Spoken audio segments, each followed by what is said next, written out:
আসসালামু আলাইকুম, সবাইকে স্বাগতম। আইসিটি বিষয়ের এই যে ই কমার্স বলতে কি বুঝি।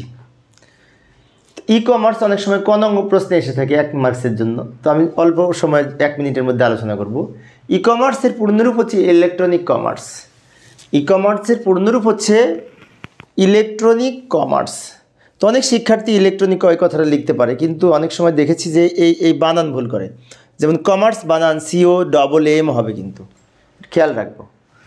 এবার এই ই কমার্সের সংজ্ঞাটি যদি লক্ষ্য করি, তাহলে সহজে বলতে পারি অনলাইনে ব্যবসা বাণিজ্য করা, অনলাইনে পণ্য কেনা বেচা করা, এটা হচ্ছে ই কমার্স।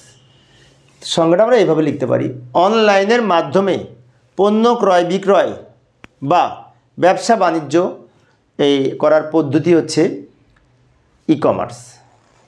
বর্তমানে ই কমার্স ব্যবহার করার জন্য বিভিন্ন বা ই কমার্সের মাধ্যমে ক্রয় বিক্রয় করার জন্য বিভিন্ন এই সাইট আছে, ওয়েবসাইট আছে, যেমন রকমারি.com, দারাজ.com, তারপরে হচ্ছে কি যে এই যে এখন.com, প্রিয়শপ.com, এছাড়া আরও রয়েছে বিভিন্ন রকম, আজকেরডিল.com, বিভিন্ন রকম ওয়েবসাইট রয়েছে যেগুলি ব্যবহার করে খুব সহজে আমরা এই ই কমার্স এর মাধ্যমে অনলাইনে পণ্য কিনতে পারি।